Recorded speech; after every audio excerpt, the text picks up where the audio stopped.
Closer gang, welcome to another video. Today we're going to talk about how to invest in real estate and the key steps that you guys need to know, because real estate for beginners, it can be overwhelming, it can be super tough, but I'm here to start answering your questions. I'm here to take you through that, and I'm here to kind of show you also a glimpse of how I invested into real estate in the beginning and how you can do it as well, and what's important things for you guys to learn so you maximize profits but actually limit your loss.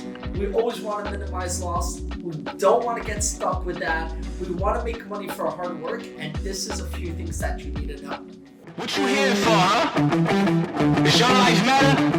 Does your life matter? You ready for this? You ready to take control?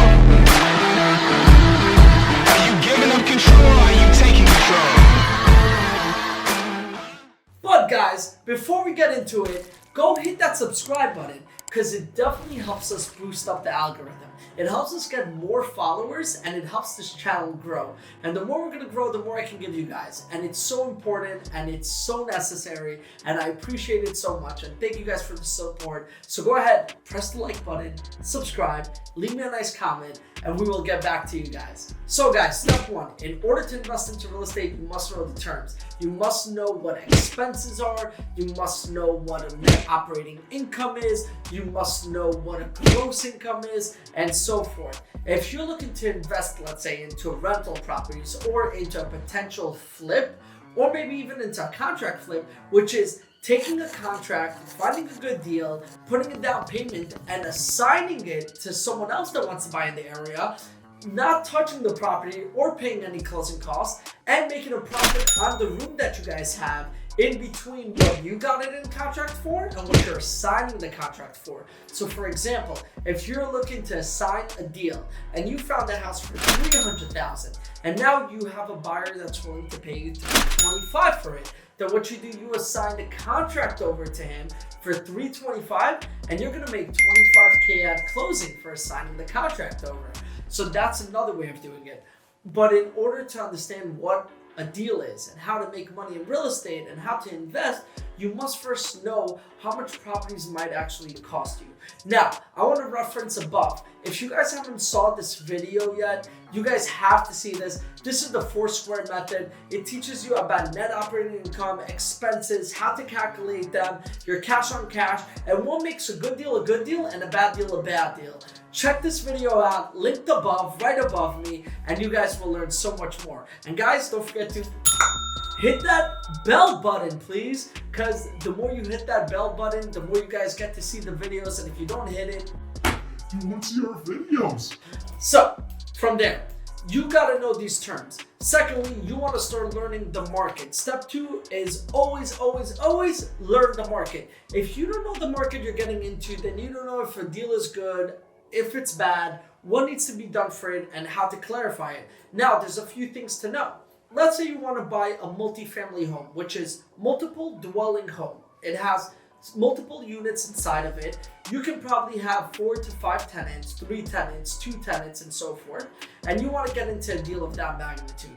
You're going to need to know what other multifamily homes within that immediate neighborhood have sold for in the past by actually backtracing all sold listings and seeing what the closing prices are. On top of that, you're going to want to see what they rented for. So you're going to look at current market rents in the area for certain studios, 1 bedrooms, 2 bedrooms, 3 bedrooms, and so forth, whatever your house is going to have.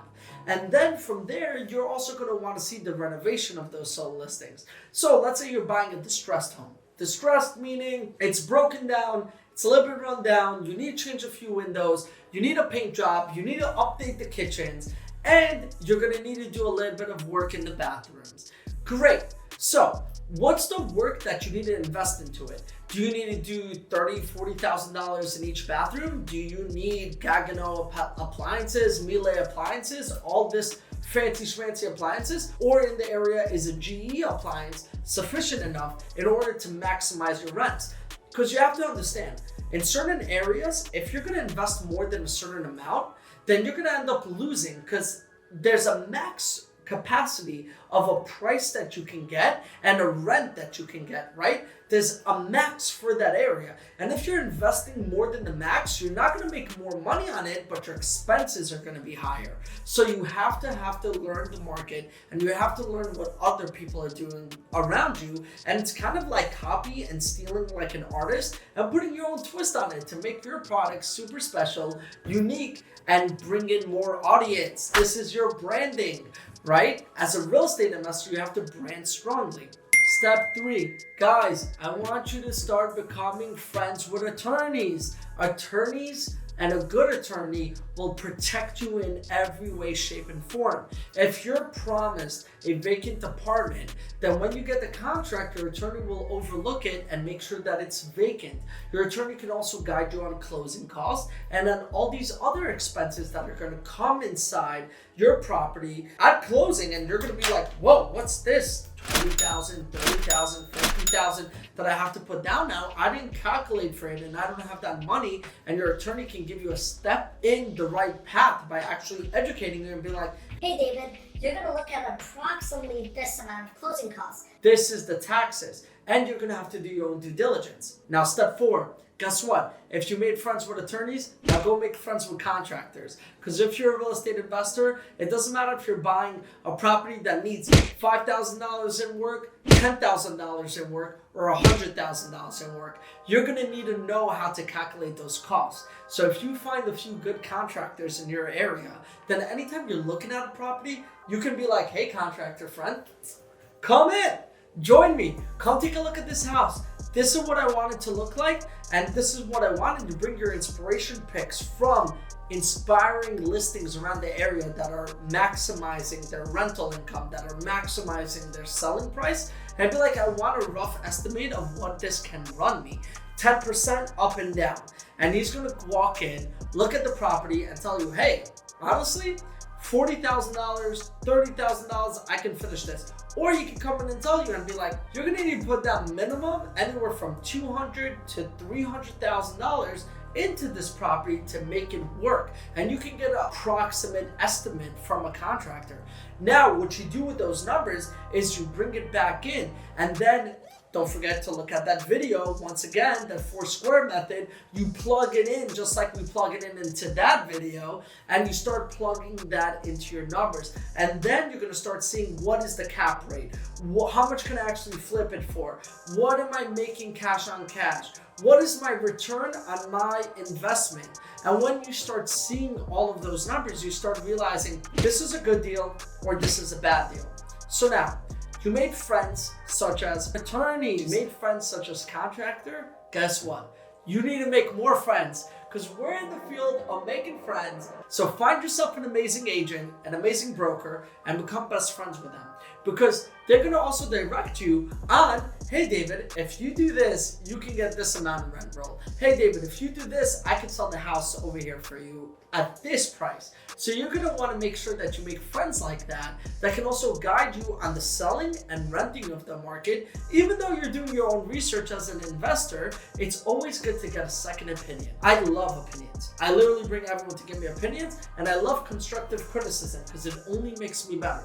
And remember, real estate investing should not be emotional. Period, period, period, period. And I'll tell you why. When you're investing into a property, your goal is to make money.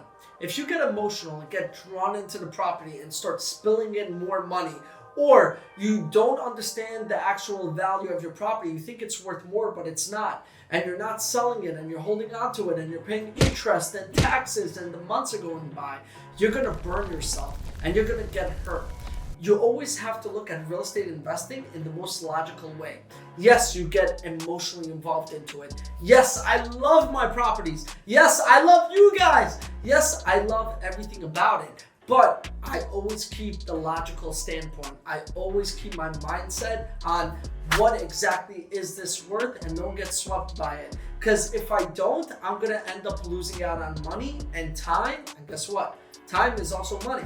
Because with a lot of these properties and investing, you're gonna take out a loan, whether it's a bank loan or a hard money loan, or you're going in all cash, you're also going to waste time and you're going to have taxes to pay, electricity to pay, and interest to pay. That hurts, guys, and it's a lot of money, and you guys shouldn't have to hurt yourself more than what it is, because real estate can turn just like that. You go from a hot sunny weather all the way to freezing cold weather overnight.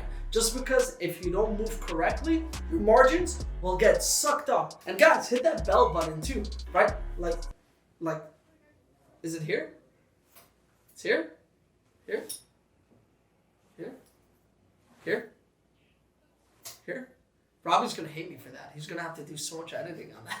So guys, that's the next step. A, you gotta make a lot of friends. B, you gotta always educate yourself on the market and everything else.